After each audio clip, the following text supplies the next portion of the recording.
up, Bulls Nation, and welcome into the CHGO Bulls Podcast, presented to you by PointsBet. Don't forget that promo code CHGO when you sign up to live your bet life. Yours. What's going on, everybody? I'm Peck. You can follow me on Twitter at Bulls_Peck. Yeah. That's my guy, Big Dave. He is at BAL, BAWL Sports. Yeah. Will, the thrill in Brazil. Won't Gottlieb on Twitter. What are you doing? We got our producer, Joey, back in the fold. Hey, Joey! After his day of shame yesterday. Day of shame, for not Joey. believing in the Chicago sky. Yeah, we criticized Joey, can we get a public apology on the air now, please? Absolutely not. You have blown this out of proportion and so far out of context. Matt is like tweeting like, you should have never doubted the sky, and Instagram storying like, I don't remember what the exact words he used. I believe I said, never question me, Joey. Yeah. Not question the sky. Never question me. Which is not what I was doing, by the way. You're making it seem like I was outwardly sitting at my TV rooting for New York the other night, which is absolutely not the case. That's not what I was making it seem like. I was just making it known that you did not have faith in the sky to close that series out in Game 3. That's also not what I was saying. It was a superstition thing, but we'll hash it out another time.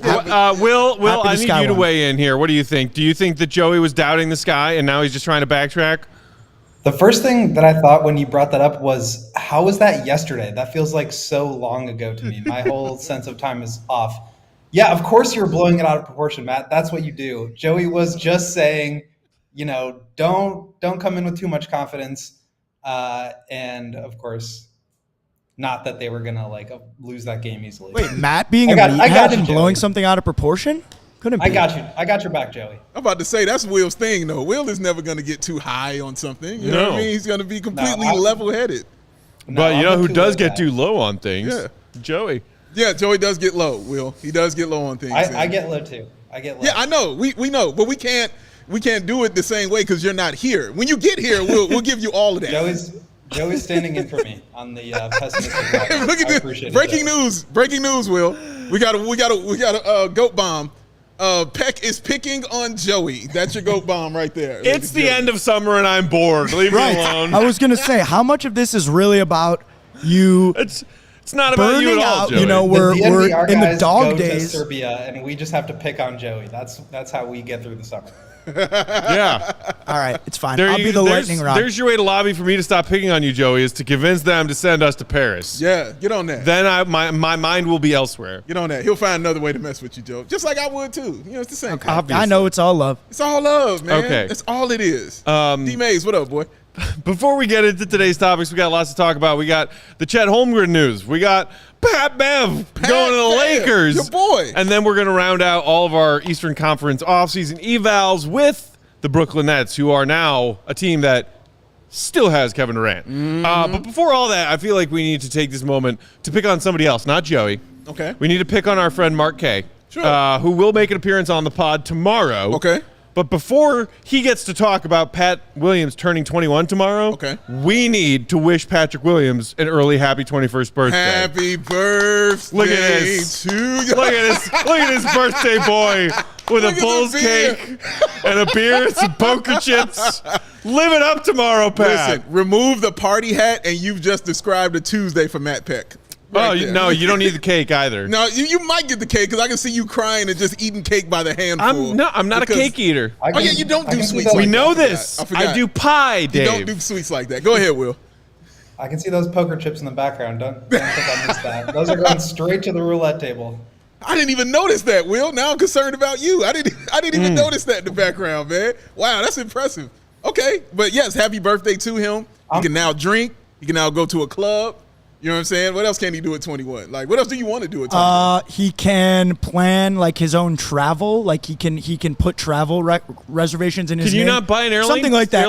I don't think he's eligible to rent a car yet. I think that might be still 25. 25. Yep. 25. He's getting there. Yeah, he can rent the hotel reservation. He can do that. The hotel reservation. Yeah, that's what he can make that because they will charge you if you're under 21. They try to do that to my nephew when I sent him to Rolling Out. But yeah.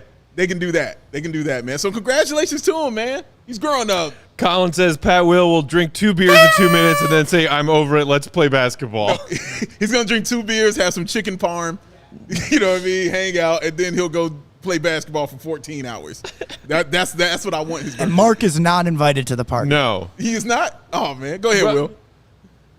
I was just going to ask, I'm glad you brought that up because I wanted to open the show by asking you what you were doing in celebration of the last day that Patrick Williams was going to be 20 years old. And I'm recording later with Mark, and we are definitely going to be talking about this too. So I wanted to give you the floor first. How long do you think Mark is going to bitch and moan about Patrick Williams finally being 21 on this pod you're about to record for tomorrow? Over at like least a 5.5 minute monologue of Mark just talking about how we're not allowed to say that P-Dub's 20 anymore. I'm boosting those odds on points bet and taking the over.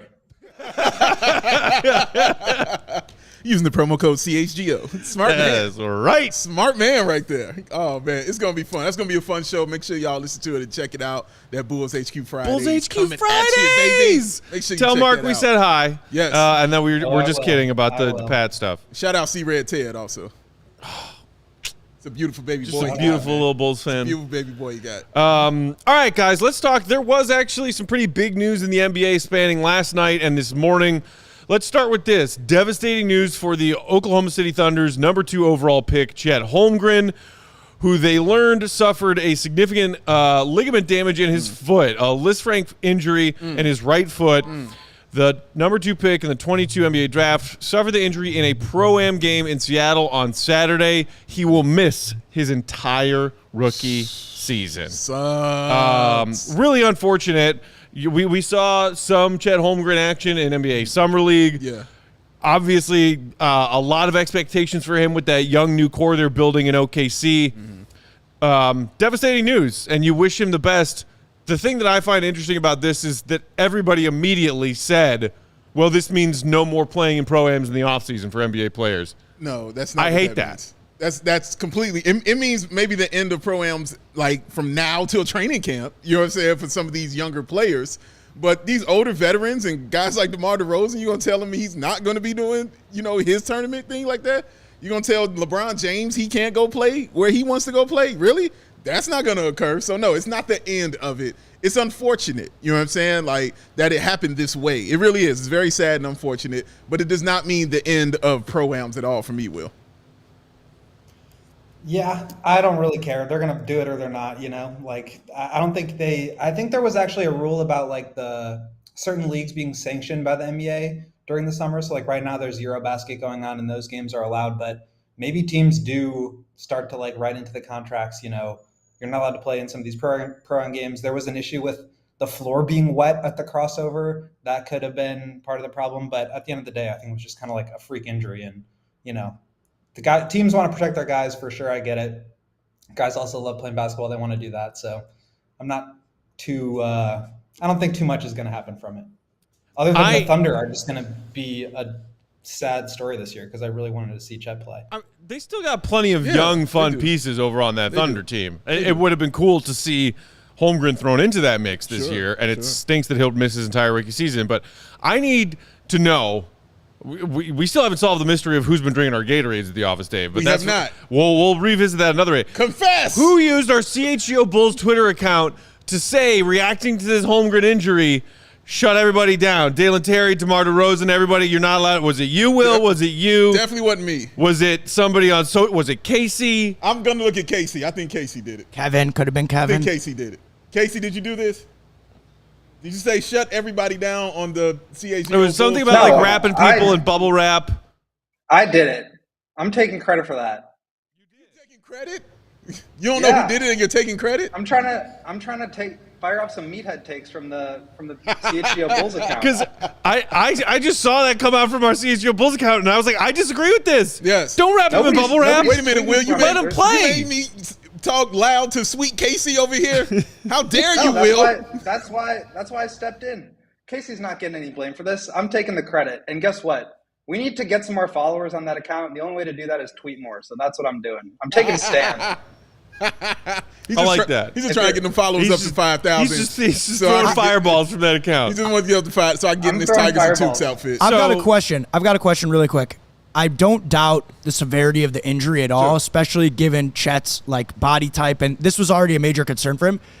It does feel a little processy to me. Like Do you think Sam Presti is like, okay, we'll just sit you out for the full year, the Wembanyama sweepstakes? Like, I like where your head don't is, Joey. think. I think that for this Thunder front office, I think that they're looking at this and they're like, okay, whatever, we'll just sit him for the whole year. I think that they're looking at this as.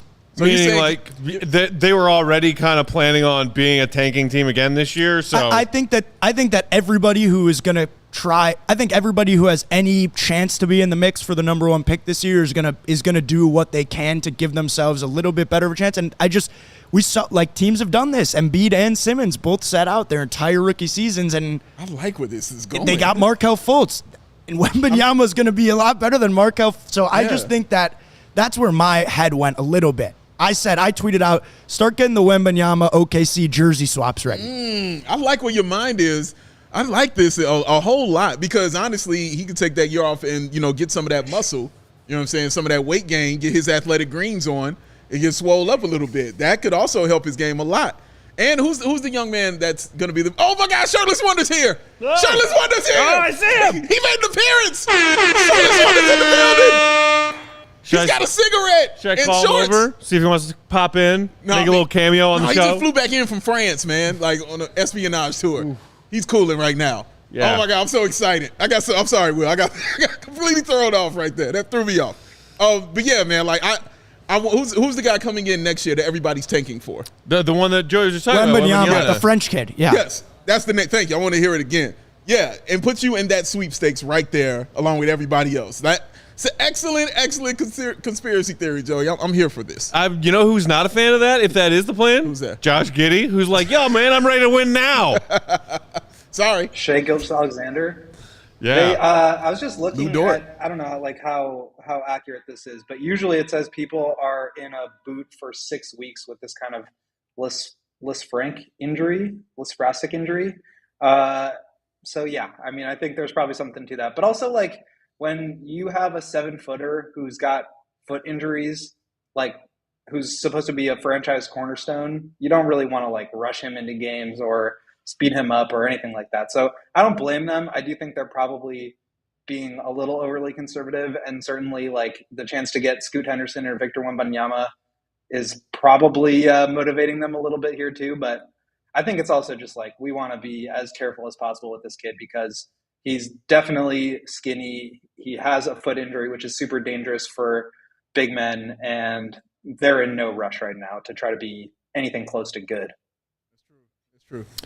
The other big news that happened, the initial report last night, and then this morning it was finalized. Lakers and Jazz making a trade. Pat Beverley heading back to L.A., but he's getting a Lakers jersey instead of a Clippers jersey this time. The Lakers sending THT, Taylor Horton-Tucker, and Stanley Johnson to Utah. Our old Bulls legend, Stanley Johnson. Yes, THT. And Chicago legend, Taylor Horton-Tucker. I guffawed when I saw this. You what? I guffawed. Please explain. What is guffawed? You don't know? I don't know guffawed. It is a verb that means bust a gut laughing. Thank you. All right. He guffawed it. I guffawed. Joey, did you know guffawed? No, but I'm trying not to admit when I don't know grammar now. because it's just going to come back to bite me. I've made enough fun of Joey over the last 48 hours. Yeah, Paxton especially mean mood the last couple of days too. It's not me. He is, Will. He really is. I'm He just really having is, Will. fun. You got Joey on eggshells over here. Man. I mean, it's like throwing a wild card into a circus that's already flying off the rails. Some people are talking about, like Pat Bev's defense is going to shore up. It's like it's going to make the Lakers legit. Yeah. And then the funny thing to me is that because this trade happened, people are talking about two things. Well, you can't have Pat Bev and Westbrook on the same team because they hate each other and have for like the last decade, dating back to Pat Bev injuring Russell Westbrook, season-ending injury. Yeah. And then also, if they can't be on the same team, maybe this means that there is a Westbrook deal in place that the Lakers have, and it could be the Miles Turner Buddy Hield trade that's been rumored like all summer now. What do you guys think about all of the pieces that have come out of this trade that sent Pat Bev to the Lakers? Go ahead, Will. The memes from this were just outstanding. I think it was a good move. They need a guy who can shoot and defend. They need somebody who can like defend the point of attack. They've got some rim protector guys. They've got some bigger wings, but like they just need somebody who can play. And right now, like, you know, I was reading an article from Jovan Buha from The Athletic, who covers the Lakers, and it was like some of their best closing lineups, and they had like Troy Brown Jr. in them. Like they just need talent. They don't have any. So I like this move for them. And if they like have a Buddy Hield, Miles Turner trade lined up, even if they have to give up the future picks, I think that's a move you have to make, because like LeBron's 37. He just signed a 2-year extension. Like this is the window. You can worry about the other years when they come. They got to win now. And like they would actually have a pretty legit starting five. I don't know about their depth, but when you have LeBron James, hopefully Anthony Davis is healthy, and shooters, defenders around them, like that's a pretty solid setup. I like that for them. Yeah, I agree with that. I think Russell Westbrook is out of here. It just doesn't – I don't see the fit at all. Basketball-wise or just them as teammates, I just don't see. We saw it fail miserably last season. Correct. But now you're throwing in a guy that he truly hates. And like that, I don't know how that's just saying, hey, man, we really believe in you. Let me bring in your mortal enemy to play with you. That doesn't make sense to me. So it makes more sense to think that he'll be traded. I think the Indiana one is a great idea. That's a wonderful idea, but having Hill, Turner, LeBron, AD, and Patrick Beverley as your lineup, I mean, that's pretty solid. Troy Brown Jr. as your 6. That's not bad. We learned never to put any kind of faith in Troy Brown Jr., Dave. Yeah, true indeed. But I can say this now because he's not here. So, yeah, he can be the 6th man over there in L.A. But also Patrick Beverley was also recruiting himself, you know what I'm saying, to try to get to either Miami or L.A. So he did an excellent job of getting there. And now you're about to see Hollywood Pat. You're about to see – you thought he was extra before.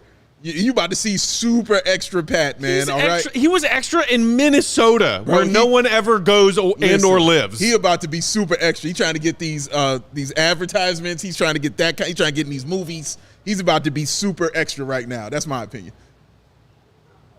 Did you guys see a month ago when he was on, or in May, remember he was doing all those ESPN appearances, and he said to Stephen A. Smith, if I was on the Lakers, that team's in the Western Conference Finals. See? That team, they didn't make the play-in. Yeah. They did not. He's been recruiting himself. That is the definition. You know what the divide is there, Joey? The divide is that between Patrick Beverley and reality, because Patrick Beverley really believes in himself and his abilities. Yes. And he's not that guy. This is true. Go Every ahead. person in the NBA says, Pat Bev, not that guy. Go ahead, Will. I was just going to bring up that same thing. That also floated on my timeline this year. And like Patrick Beverley, you know, I don't think he's actually very good, but for what he is, I think he helps Lakers. I don't think they're going to the conference finals, but it'll be fun and entertaining. And also, I think kind of a similar situation with the Nets that we'll talk about here, of just like these teams that everybody is going to have super high expectations for, that maybe it will turn out well, but I'm not so sure. Mm-hmm. Nah. It's the Lakers. They're going to crash and burn. It's another wasted year of LeBron's twilight years, and you have no idea how much joy that brings me. And I think that's the key. That's also the key of what Will said and what you guys were saying before. LeBron's in win now mode, and having Russell and Pat on the same doesn't feel win now to me. That feels like let's figure it out and see what we got kind of thing. Whereas trading him, bring in Turner and Hill, that feels like, okay, we're putting a team together. We're trying to win and be successful in this Western Conference. Because you're right, there's no time to waste for LeBron James, man. You know what they probably should have done is just kept Alex Caruso and a few of those other key role players around from the team that won a championship. I like how it turned out. I'm pretty cool with having with Alex Caruso. So yeah. Oh, we're all thrilled that they decided to let Caruso go. Yeah, pretty shit. It's crazy how much like that team won the NBA championship just 3 seasons ago. Yeah. That's why, you know, wild. The wildest thing that I thought that somebody put out there, I didn't even realize LeBron has made the playoffs once since he's been in LA. Yeah, and it was the bubble year. Yeah, and it was the bubble year. That is so wild to me. What a wild stat, man. That's LeBron James. Like, I just expect him to be there. They made it the year the Suns in 2021 too, right? Like they beat the Warriors in the play-in and then got killed by the Suns in 4 or 5 games. They got killed by the Suns. You're right. So have only advanced past the first round once. And it was the bubbles, and they won the finals. Yeah. I remember that. They got destroyed. Woo! So, who knows? Maybe it's weird that this happened this late in the offseason. Pat Bev was talking about it's Kevin Durant's fault. We all had to sit around and wait while every team was trying to figure out if they could get Kevin Durant. Yeah. Nobody did. Now things happen, including Pat Bev getting moved. We'll see if this also now means Russell Westbrook on the move, or if they're just going to put those guys in the locker room and say, hey, make up, be friends, or at least pretend to be. God, I want a fight to break out between those two, preferably in a nationally televised game. You want the Dwight Howard, Anthony Davis thing to be Pat my and Russ. God, so bad. Okay, all right. All right, so that was the big NBA news of the last 24 hours. Coming up, we're going to break down what exactly the Brooklyn Nets did this offseason, and speaking of teams with a lot of big names and a lot of hype, where we see them finishing in the East. But first, today's episode brought to you guys by PointsBet. PointsBet Sportsbook is counting down the days until the football season with a new offer every day until the season kicks off. From now until September 8th, PointsBet Power Hour will unlock a new daily offer from 12 to 1 p.m. Chicago time, a.k.a. Central Time. Sign up for PointsBet now using promo code CHGO to get those two risk-free bets up to $2,000. Don't miss out on your chance to get daily access to free bets, boosted odds, and so much more now through September 8th. But that's not all. If you make a $51 or more first-time deposit, you'll receive a free CHGO membership, which unlocks all of our amazing web content on allchgo.com from all of our credentialed journalists and reporters. You'll even get a free shirt of your choice from that CHGO locker. Yes. Download the PointsBet app today and use code CHGO to take advantage of this limited time offer. Because once the game starts, don't just bet. Live your bet life. There it is. Right there. There it is. You know what? I know I said it's not going to be math in the show, but I got some math for you. Math? Here's some math. I don't like math. You'll like this. Okay. I hope so. You'll like this. 75 equals 1.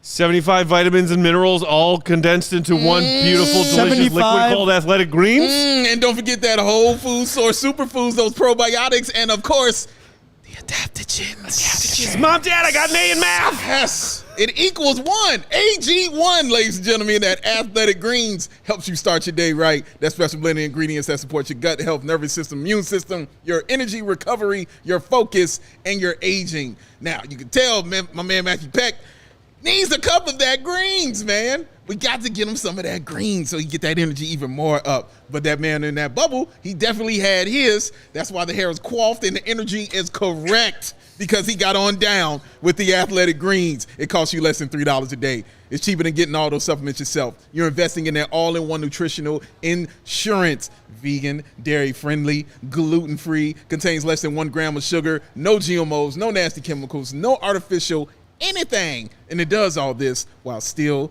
tasting good. Will, are you still keeping up with your Athletic Greens down there in Brazil, sir? I'm keeping up, but today it's one of those days, and I got my Strava coffee instead. Oh, that's not a bad selection either.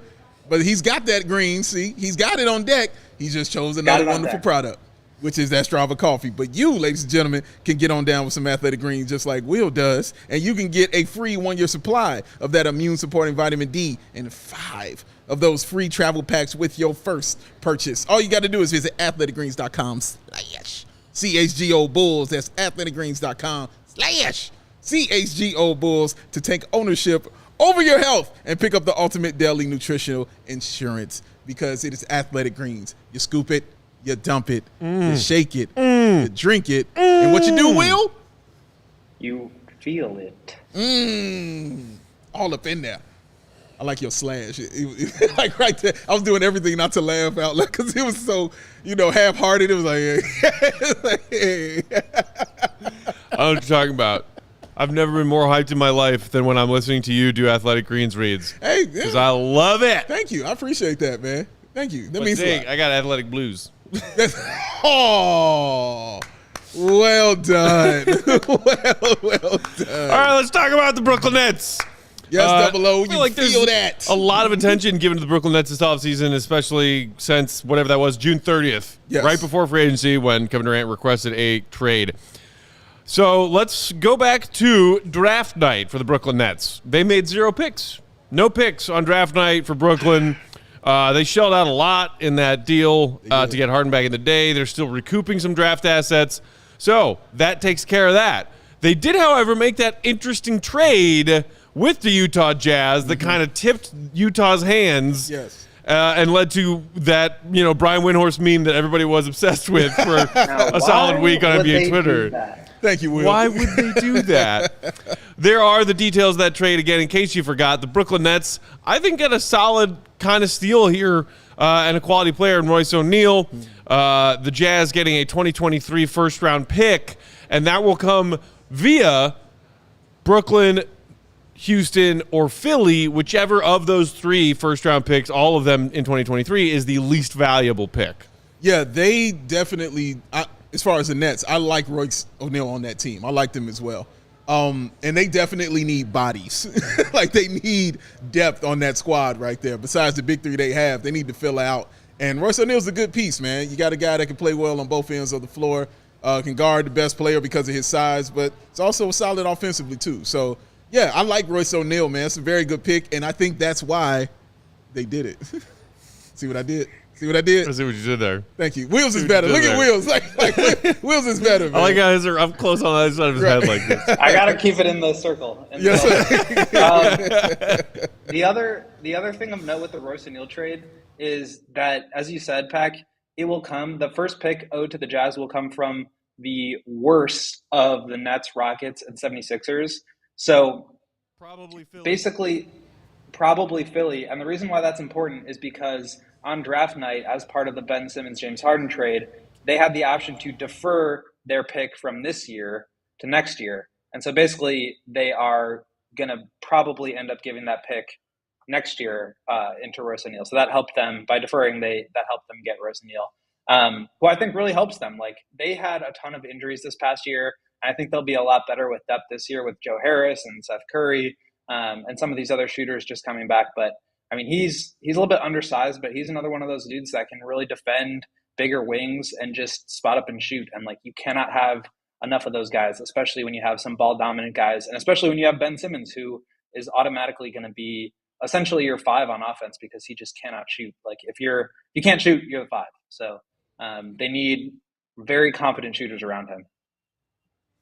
Yeah, I mean, I think it was a solid trade for both teams.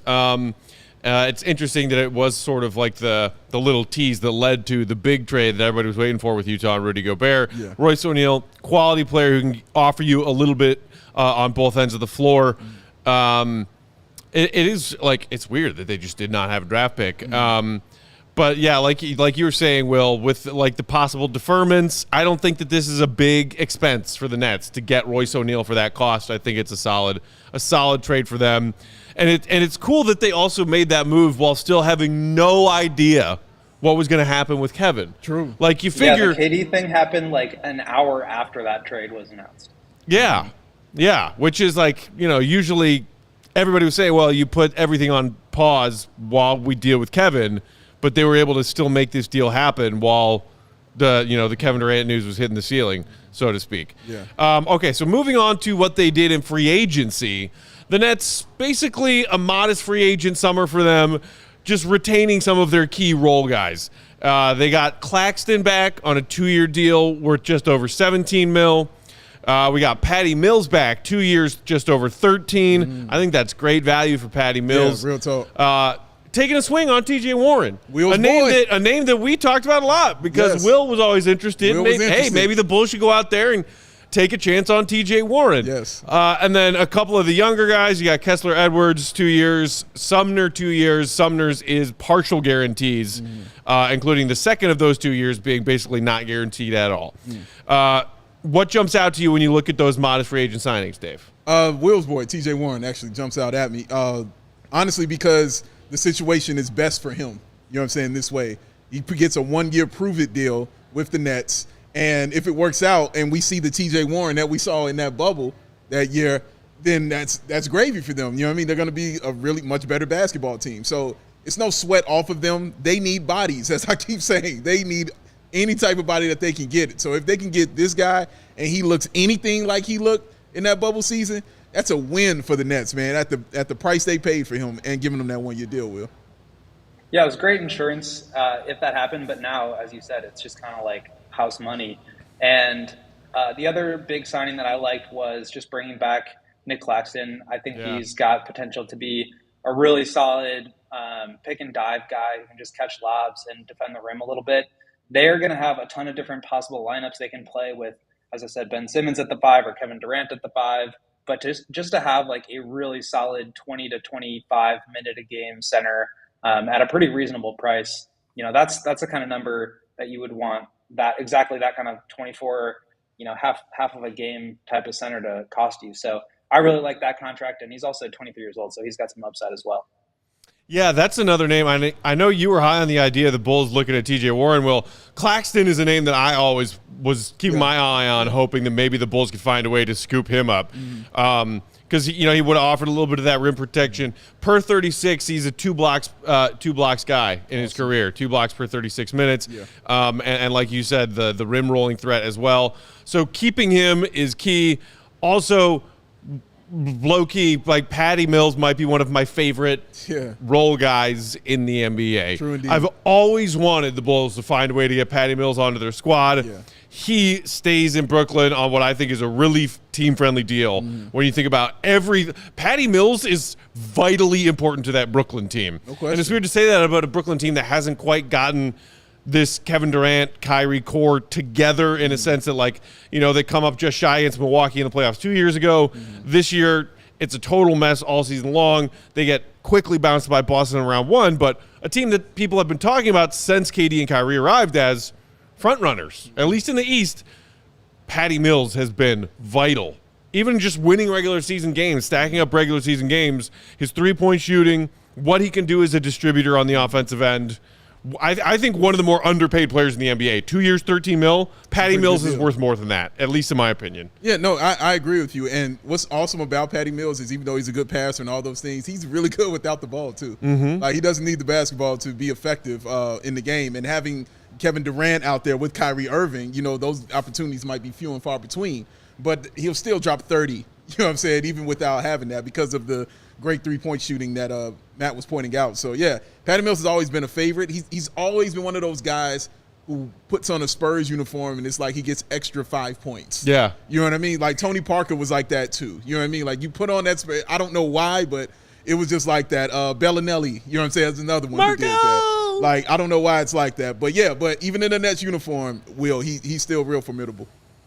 Yeah, he obviously is not the same player he used to be. This is going to be his age 34 season. And he actually opted out of his contract this year and took basically the same exact amount of money, but just pushed it forward another year. So he'll be with them for both this season and the one after. I like it. Again, it's just like they need shooting. And you have him and Seth Curry and Joe Harris and, Royce O'Neal and Patty Mills, like all these guys that can just space out the floor and give Kyrie and KD and Ben Simmons as much room as possible to operate. Like that's the formula. And you start to build some chemistry between their big three, like you just absolutely need as much dead-eye shooting as you can get. And he's like as good as anyone in the league. Yeah, the Daddy Fish in the comments was asking, Seth Curry still there? Yes, he is. Yeah. He's coming back. Hopefully hopefully for the Nets, healthy Joe Harris coming back.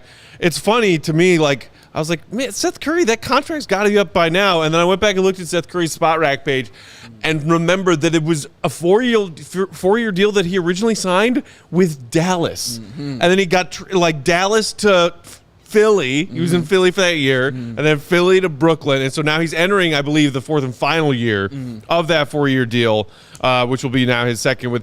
Seth Curry's big, man. Yeah. Speaking of guys, like you were saying, what Patty Mills can do off the ball, Seth Curry's one of the most dangerous off-the-ball players in the NBA right now. Vicious off the ball, man. And let his brother tell it, the best. You know what I'm saying? Among the shooters. We know it's not true. But the best among the shooters of those two, man, is him, man. Like, he's a problem. And you got two guys in Patty and Seth, and then you can throw Kyrie in there as well. You got three guards who really can go on the heater. You know what I mean? And can each get you 30, you know what I'm saying, when they're hot right there. Will? Can I just say one thing about Seth Curry, which was last year he shot 42% on threes, which was that's Lonzo Ball territory.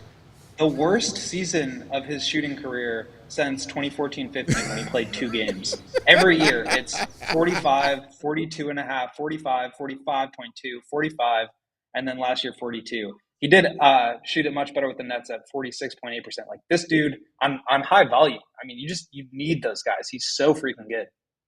Yeah. Bulls could use that. Yeah, a little bit. The deadly efficiency and high volume. Yeah, just a tad.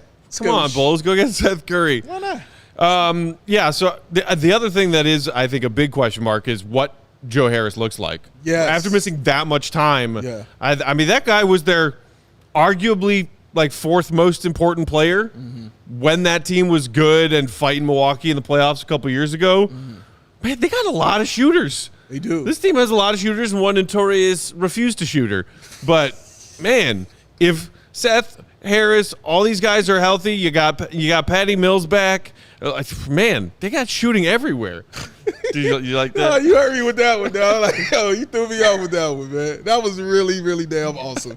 That was well damn done. Even Joey laughed. Like, that was well done. That was well done. We appreciate that. That's a throwaway joke. Yeah, it's a throwaway. Like, it's not even his best. It was just good, though. It was just really good. I liked it. But yeah, and also I saw that it's being thrown around that, and Will kind of touched on it a little bit about Ben Simmons being their 5, you know what I'm saying? Maybe playing a little small ball. I know Will, kind of salivating the small ball in full effect, But this dude is 6'10", you know what I'm saying? Like, he can play that position. You can cheat with him there. And he plays defense solid. I'm not saying he's going to be dominant center Shaq or something, but, yeah, you can cheat with that, right, Will? Absolutely. Like, they're going to switch everything in those lineups, and he is probably a top 5 perimeter defender in the league. I think people forget how good he is. All the people, want to make jokes about whether he's going to play or not. Like, I get it. He totally bailed on them and, like, totally folded in the playoffs when he last played. But I think also people just, especially in the regular season, forget how dynamic of a defensive player and transition player he is. And I have very high hopes for him. I'm still a believer. You know how there's that whole, like, when we do our points bet reads, and it's like, if you have a gambling problem, call one. Blah, blah. Yeah. I feel like we need to have a number for Will and a small ball problem. If you have a small ball problem, we need a small ball intervention for Will. But you know what, Will? I'm going to take those 3-point shooting splits of Seth Curry's that you just gave us, and I'm going to match you with Harris. Because I had not looked at his B-ball ref page in a while, and I was curious to see just how deadly of a 3-point shooter Joe Harris is. He's deadly. Going back to the 17-18 season, making our way from then to now. You ready for this? Come on. 42, 47, 42, 47, 46. Wow. I'm going to say that's pretty good. Damn. I'm going to say that's pretty good. God. Yeah, that's solid. And We'll just have one of these guys. It's not just like these guys that catch and are wide open because they're mediocre shooters and have all day to line it up. These are guys that are like hunting shots, contested threes, coming off screens. Like they have the potential to be such a dynamic offense. And we haven't even gotten to like Kevin Durant and Kyrie Irving. Right. Exactly. Right. Great point, man. You know what? I even got on Joe Harris was when we were working Bulls Outside in the 3-point contest. We all got to pick a winner. We all got to pick a winner. Right. And I picked Joe Harris. And you didn't pick him to win because you thought you picked his name out of a hat. Out of a hat. Exactly. I put $10 in, picked his name out of a hat, and I said, who? And I'm like, okay. And then we went and hung out. And boosted odds. Oh my God, Will! He was my favorite player after that. I followed everything he did after that man made me some money. Shout out to Joe Harris, man. Charlie in the comments. Ben Simmons leading the Nets makes a lot of sense. He's a great playmaker, a solid driver and finisher, good to great defender. I think he can fit into the Nets perfectly. Most of that checks out, Charlie. I might argue you on great finisher. Yeah. Look at that playoff series from a couple of years ago, and that one play in particular. However, that's a good jumping off point to have the big discussion of, so we've talked about Harris, we've talked about Seth, returning players. Technically, Ben Simmons is a returning player because he got traded to Brooklyn midway through last season. True. Never saw the floor. No. What do we honestly, everybody makes their jokes, including me. What do we honestly think we're going to see from Ben Simmons this season? I think you're going to see good basketball from Ben Simmons, honestly. Because the man's had all this time off. He's heard all the jokes. He got what he wanted. He got out of Philadelphia. He didn't care where he went. He wanted to get out of Philly. So now he's kind of getting that fresh start kind of thing. But even before that, and Will touched on it as well, like the dude can play. Like the numbers are still like 16, 6 and 6 or 17, 7 and 7 from him. Like, he still does that, even not without being a shooter. Can still get you almost 20 a game. Still all defense. Can still be an all-NBA type guy. Still an all-star. These are all the things that he has definitely done in his career. So it's not like he is just trash, you know. It's just we saw him fail on the, you know, biggest stage, and then we saw him shrivel at the same time, you know. I think he's got that year under him. He's with the right kind of people in Kevin Durant and Kyrie Irving. You know what I'm saying? Is he, though? I really do. I think he's in the right – for him. I think he's in the right scenario with those kind of guys, man. I really do. They're not going to put that kind of Embiid pressure on him like he was in Philly. In Philly, the pressure is being applied, period, point blank. And it feels like Kyrie is a little more, you know, hey, man, you know, a little more chill about it. Steve Nash as well. So you think the KD and Kyrie vibes will be less intimidating to Simmons than Embiid's were? Yeah. They'll be less demanding than Embiid was, Yes. which will actually prop up Simmons' confidence and play on the floor. It will help. I'm not saying it's going to make him a better basketball player, but it will remove some of the burden. It will. You're saying it will, from your perspective, at least put him in the right headspace. Yes, correct. To go out there and play So I'm basketball. saying to remove some of that burden he might have played with previously. That's interesting. I had not considered that theory before. Will, what do you think? I actually think it's like the perfect basketball situation for him. I don't know like where he is mental health wise. I think that was a big part of why he wanted out of Philly. Like, people were just pitting him against Embiid when these guys were supposed to be like the two cornerstones of the 76ers. And the reason why is because it was very difficult for those kinds of players to be on the court at the same time. They both needed the ball. Kevin Durant and Kyrie are like two of the most malleable superstars in the NBA right now, maybe of all time, where they are so good playing off the ball and next to guys that really command it. We've talked about the shooting. I think Ben Simmons is a really good screen facilitator, like a short role player. He kind of reminds me of Bam Adebayo in a lot of ways, where he can switch, he can pass as a big. I just think this situation for him is going to be really helpful, where he can have the ball but doesn't have to worry about like the defense collapsing on him or not guarding him when he doesn't have it. So I'm very high on what he can do next to those guys, and I agree. Like, he's going to be hungry. I think Kyrie, Kevin, and Ben Simmons are all sort of the same mold, where they were sort of scapegoated and ran out of town in a couple of different places, and maybe that means that they'll be able to sort of play together. Maybe I think it could also go the totally opposite direction, and they could crash and burn. It's going yes, it also it's different style of basketball too, whereas in Philly, you know what I'm saying, it's definitely inside out, because you started with Embiid and then everything else around him is going. So the paint's already crowded. Like, you correct, can't do anything if you can't shoot. So exactly, exactamundo, sir. So now it's a little different situation here, where everything is more perimeter oriented, as you mentioned, with all the 3-point shooters that they have, including Kevin Durant, including Kyrie Irving. He now has more room to roam on the inside. Won't have to say, and probably won't get as much fun made of him because he's not taking threes, because you have so many shooters around you to do that job for you. So yeah, he's got opportunity to see a different side of him we haven't seen. All right, so before we get to our evaluation, grades, and projections for where we see the Brooklyn Nets going in the East this upcoming season, Big Dave, you want to give the friends at PointsBet one more shout-out. If you enjoy CHGO, one way to continue yourself is to grow. You got Joey on that one. I got Joey. That's a twofer, man. You got a 1-1 too. Good job, man. Good job, sir. One way continue to help us to grow is to download that PointsBet app and use that code CHGO when you sign up. Because if you do that right now, not only are you going to get those 2 risk-free bets up to $2,000, but if you make that $51 or more first-time deposit, you will receive a free CHGO membership, which unlocks all of that awesome web content, and you'll even get a free T-shirt of your choice from where, Joey? That CHGO Lacha. Yes, sir. And in case you met all these people, you know we're here in Illinois. You can put some money on the game and register your account from start to finish. And it's a beautiful thing, y'all. Yes, you've been signing up with that fastest sportsbook, easier than ever. And you can start living your bet life. When? How about now-ish? There's seconds. So what are you waiting for? Because once that game starts, you don't just bet. Thrill in them. Let them know what they do. Live your bet life, baby. Oh, do that. Live it. Before we get to these grades, I know, Will, you made mention in our chat earlier today that there is a key loss that this Nets team suffered in the offseason. And no, I won't say it's Blake Griffin or LaMarcus Aldridge, both of whom are still on the free agent market. Yes, a lot they of are. old vets still floating out there on that free agent market.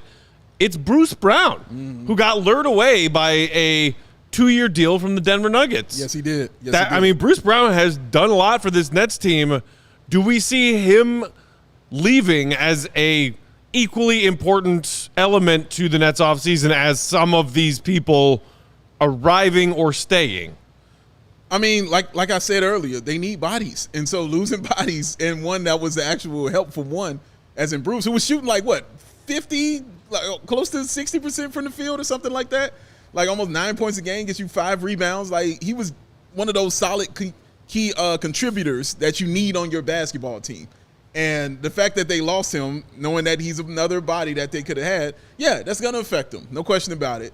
The saving grace is now you don't have to be so dependent because you've got Ben Simmons. That's the saving grace of it, is he wasn't out there last year. So you can kind of, change that, dependency. I'm saying it goes more towards Ben than it does towards Bruce, but it's still affecting you. You know what I'm saying? Because you need that kind of help, Will.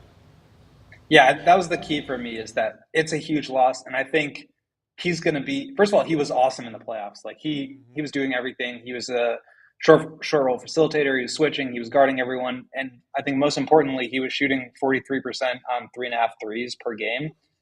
That's like really incredibly valuable. But Ben Simmons is kind of like a turbocharged version of that, where he's much bigger, much better at passing, much better defense. Obviously, the key is that he can't shoot as well. But I think that's the idea with them being kind of okay with letting Bruce Brown walk. It's definitely a loss, but I think for my grade, I'm not dinging them too harshly on that because they're getting Ben Simmons. Yeah, and he kind of turned himself into a better 3-point shooter. You know what I mean? Yeah, like, he's not a good 3-point shooter for his career. Right. But yeah, last season in the playoffs, he really was amped solid. up both the volume and the percentages. Before that, it was 28%, 34%, 26%. So very inconsistent, but did have a nice stretch there in the playoffs. Yeah. Okie dokie. With that, let's take a look at what we have for our grades for the Nets this offseason and where we project them to be. All right, so B+ from me, B from Dave, A from Will.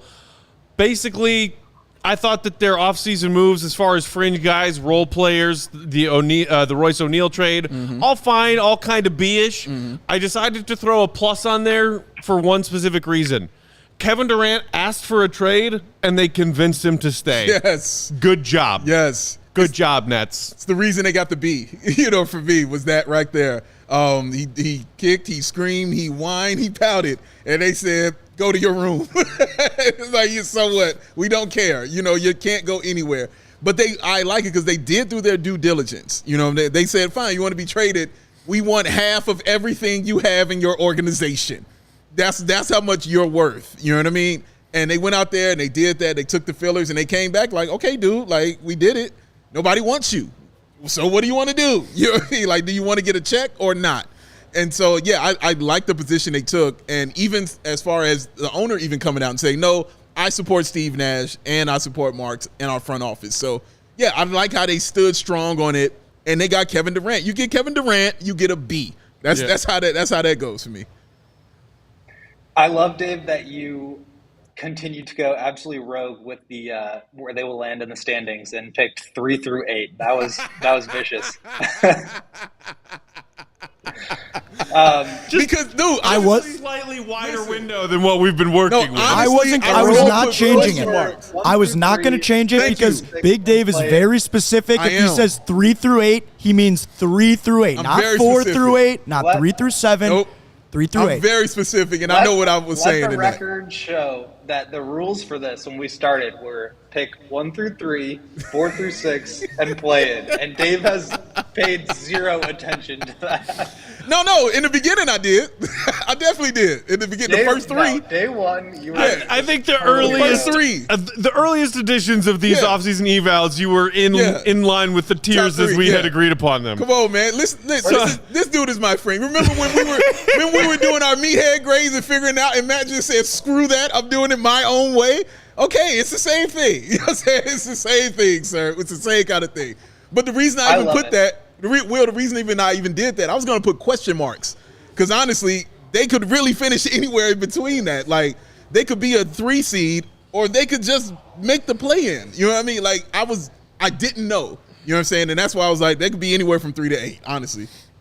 And that's where I think that's where everybody is with the Nets is like they have such a high ceiling, probably like the highest ceiling in the entire NBA, but they could also implode and be as bad as they were last year, maybe worse. Like I don't think it could possibly be worse than last year. Like that seemed like kind of disaster mode. So I don't know. I think I'm a little bit more hopeful with them just with the amount of talent, the roster construction, and the plan.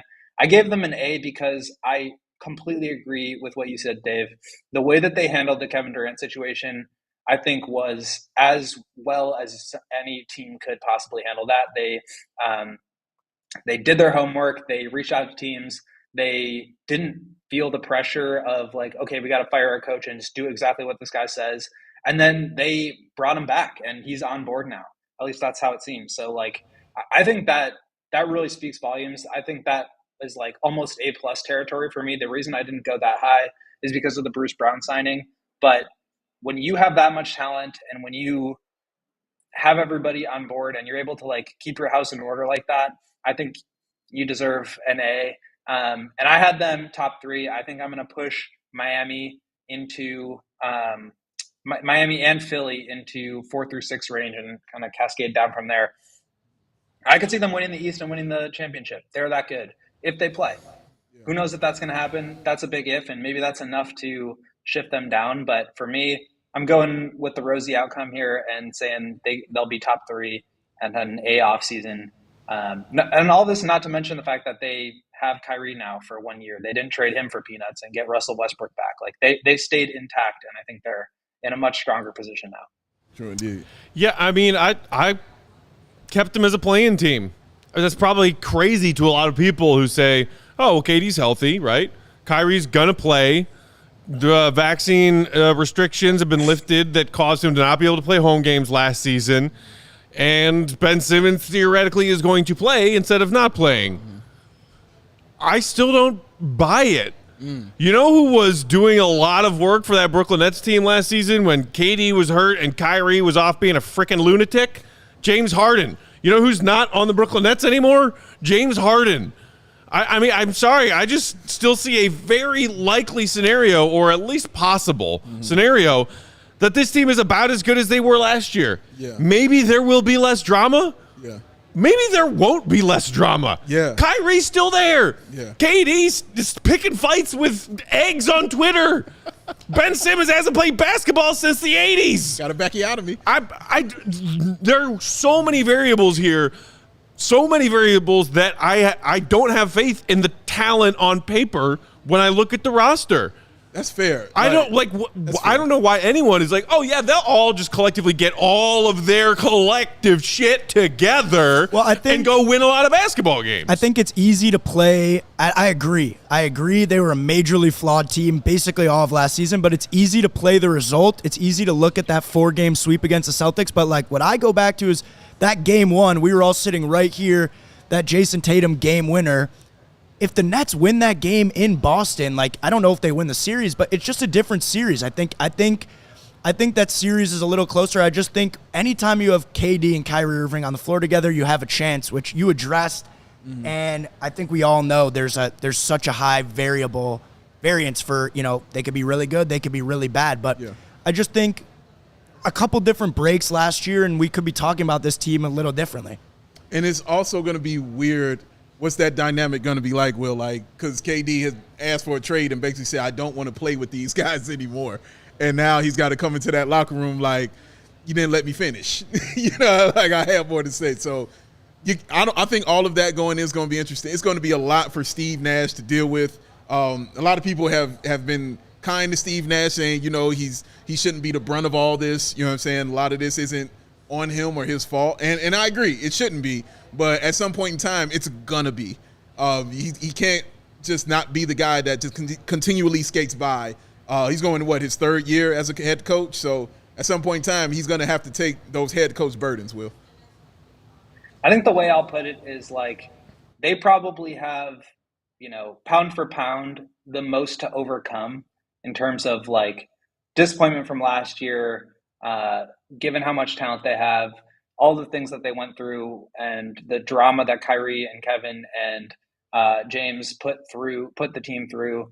But if anybody talent-wise is equipped to handle it, it's the Nets. Like I think talent wins out in the NBA. This is not a situation where you have, Anthony Davis and LeBron and Troy Brown Jr. I mean, they have so much talent on this team. I think the rest of the East is not like there are no runaway favorites. I think we can all agree the Celtics and the Bucks are going to be extremely good, but I think the Nets are right there. And I'm betting on things, like coming out and sort of being a little bit more normal than they were last year. And if that's the case, I think they're going to be in really good shape. Like I said, that could totally backfire and things could be a complete disaster again. And I wouldn't put that past them, but I think we've gotten a little too low on them. I'll put it that way. Some folks weighing in the comments, Gio saying the Bulls and the Nets are finishing top 4 in the East. Heard it.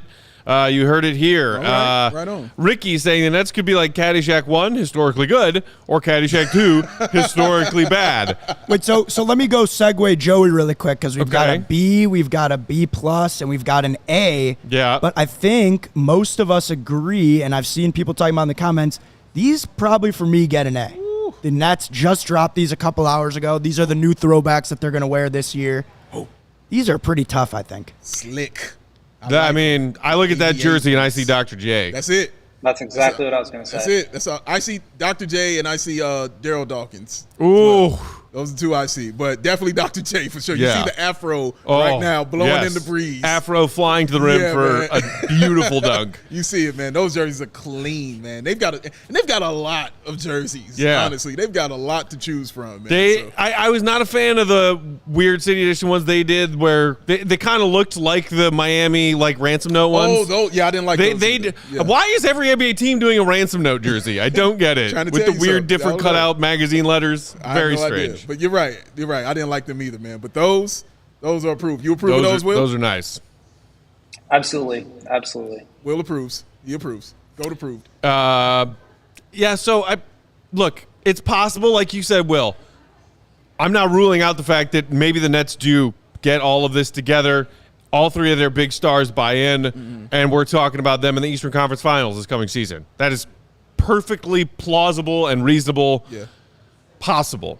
It's so I think it's far more likely that something or multiple things go wrong and they are a mediocre team because guys aren't playing, guys aren't getting along, and they can't figure out how to play together.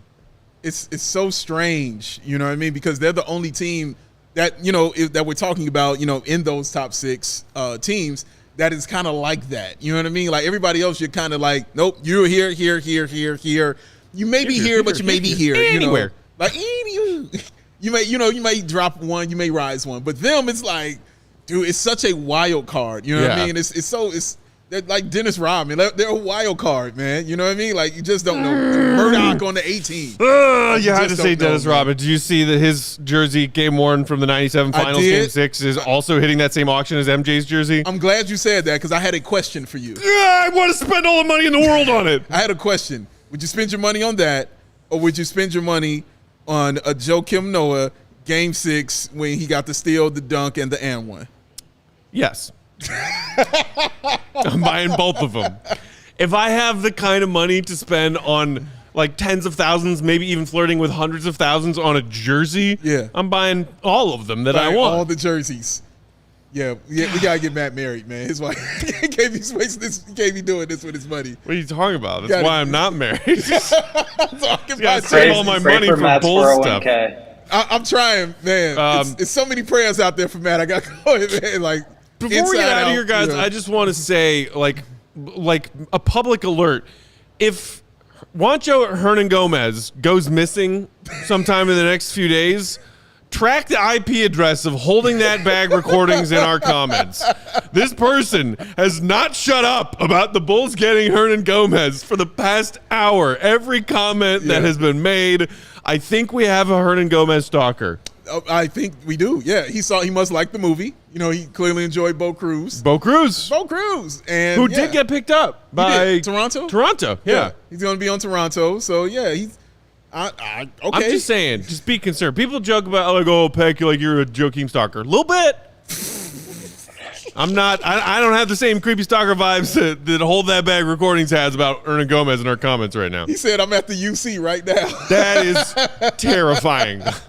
Call the police. 911, help! Help! Let's get out of here. Will, what do you and our pal Mark have on deck for the pod that's dropping in everybody's podcast feeds tomorrow? We are going to be talking about Zach LaVine. And nobody said anything about him since he signed his max deal. So we're going to do a little deep dive. Love that. Proud new dad, Zach LaVine. That's why I wore my LaVine Cuisine shirt today. Proud new dad. I also drank a raspberry lemonade Sparks Mountain Dew in honor of Zach LaVine today.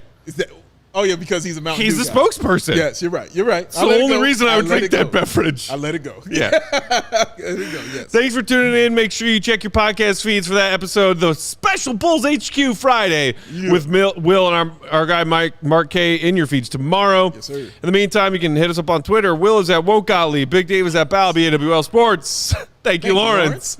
I am at Bulls_Peck. We are CHGO_Bulls. Thanks and appreciation, as always, to Joey. Joey, I love you, buddy. You know I love you. I love you too. We can move on from the Sky stuff. It's all good. Sky and 6, or I don't. It's 6 more wins, right? 6 more wins. That's what I meant. So he just said Sky and 6. Not Sky and 6. Like I love the Sky. There's nothing. All good Sky stuff here. Okay, I promise you. Go Don't be Sky. into this, man. Go Don't Sky. Let him do that to you. Don't let him do that to you, bro. Go You stand on it, man. Go Sky. Go. That's all I'm gonna say. Until next time, Dave and I are off tomorrow. We'll talk to you guys next week. Listen to that Bulls HQ in your podcast feed tomorrow. Have a great weekend, Bulls Nation, and we'll talk to you next time. See Red, be good.